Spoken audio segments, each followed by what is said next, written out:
you for tuning in. My name is Andrew Harris. I'm a co-chair for the editorial and website committee at CSPC. We're here on day 2 of the 11th annual Canadian Science Policy Conference. And as you can see, there's a lively discussion. I'm very fortunate to be joined today by Dr. Peter Wood. He is the National Campaign Manager for Environmental Rights for the David Suzuki Foundation. Thanks a lot for joining me, Peter. Thanks for having me here. Yeah, it's my pleasure. So I understand that this Blue Dot project, you're attempting to establish the human right for a healthy environment for Canadians. And you have already 174 municipalities who have supported this goal to establish this human right. And you mentioned in a publication that establishing this human right to a healthy environment has a positive effect on environmental policies. So what do you see as the next steps for Blue Dot to achieve this goal, and what's the role of science policy in achieving that? Well, we're celebrating our 5-year anniversary this month from the launch of this campaign, and we have a lot to celebrate. As you mentioned, we have 174 municipalities that have formally declared that there's the right to a healthy environment in that municipality. And while some people may think that that's largely symbolic because of the jurisdiction of municipalities over environmental issues, we actually see it as being quite significant. We have over half of Canada's population in those municipalities. Even more important is that in the process of securing those 174 municipalities, we built a ground game. We have citizens groups in 174 municipalities that did the hard work of meeting with their mayor, meeting with their council, and convincing them of the need to have the right to a healthy environment.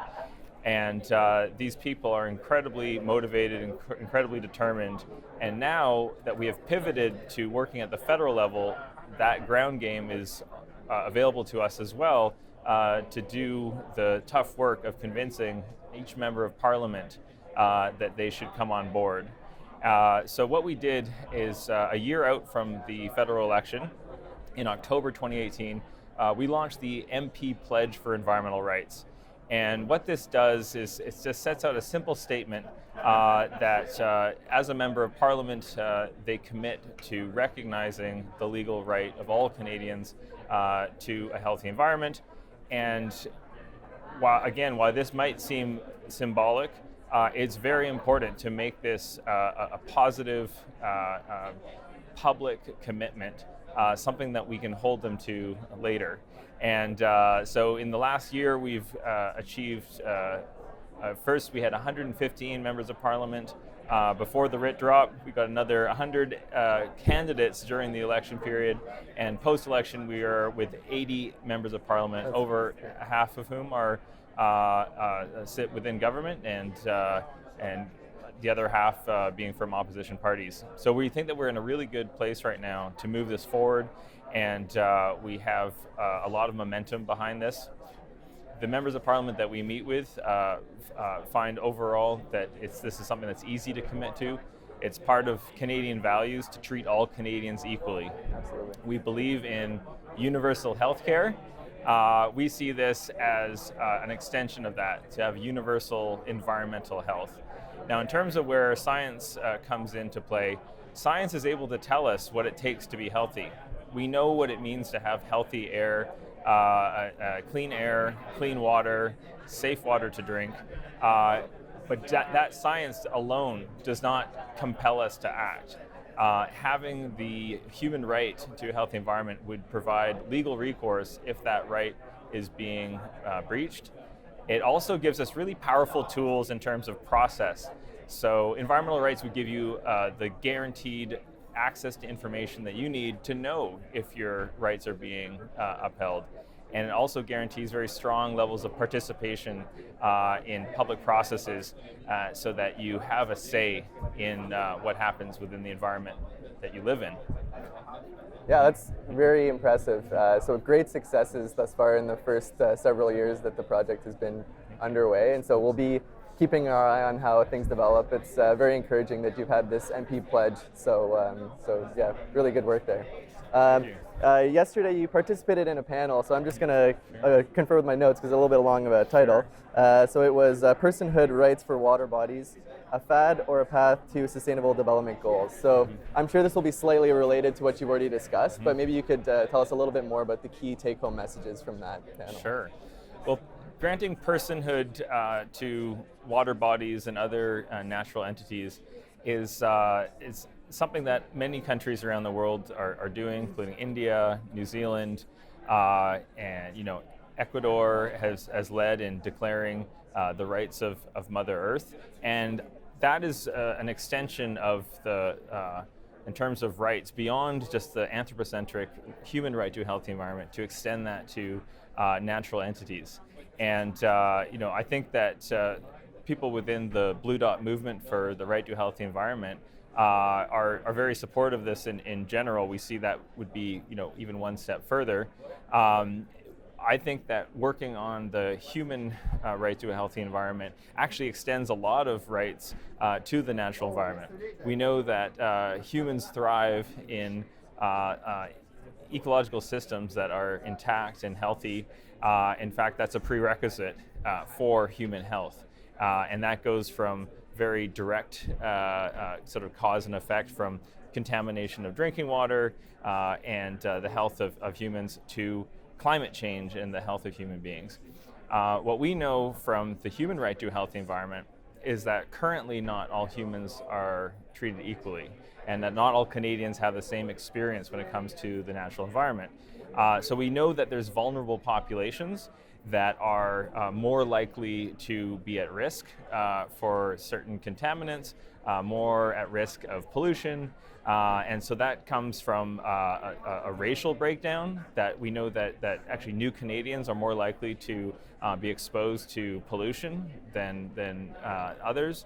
And we also know that First Nations have disproportionately likely to have poor drinking water, and that the response time to emergencies such as the mercury contamination of grassy narrows, for example, the response time to these emergencies is much slower. We know that children and the elderly are more likely to succumb to environmental contaminants. In the same way with the rights of nature, there's some ecosystems that are more vulnerable. We know that there's overall certain hotspots of environmental contamination. What's really interesting is in the legal literature on rights, we can see that there's actually a tight correlation between the violation of the human rights to healthy environment and the violation of the rights of nature. And so in addition to being codependent on each other in terms of rights, there's also this high degree of correlation that where bad things are happening to the rights of nature, bad things are also happening to human rights as well. So we see these two movements as being very much related and sort of mutually supportive as we fight for one and the other. That sounds very interesting, and I mean, it makes perfect sense that what you're doing with Blue Dot has an effect on the way that we're protecting the environment. So as you say, they're not mutually exclusive, so the work that you're doing there will help to protect the environment. So of course both are important aspects, but the work that you're doing really does help the human rights and then the rights of the environment. So that's great. I wonder if you could say just a couple of quick words about what you feel are the benefits of being part of the CSPC community. Yeah.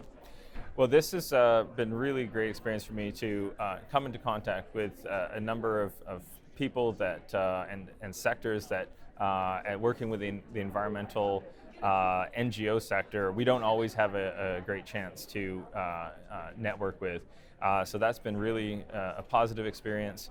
In terms of being part of the panel itself and getting to know the perspectives of my co-panelists, it was really enlightening yesterday. And Caleb Bain, who presented on his perspective as an Indigenous person and the relationship between rights of nature and Indigenous people, I really saw how the intrinsic rights of the natural systems, it maps onto where Indigenous people are at in terms of their worldview so much better than the more anthropocentric version of the right to a healthy environment. I think we also found common ground in seeing how the work that each is doing contributes to the other. And I think that might be an analogy for the conference as a whole. People get to see what other people are working on, see how it's complementary or coincides with what they're working on, and it's just a great a forum for the exchange of ideas. Well, I'm so happy that you are recognizing the benefit of the community, and we thank you for your participation and for the interview, so thanks a lot.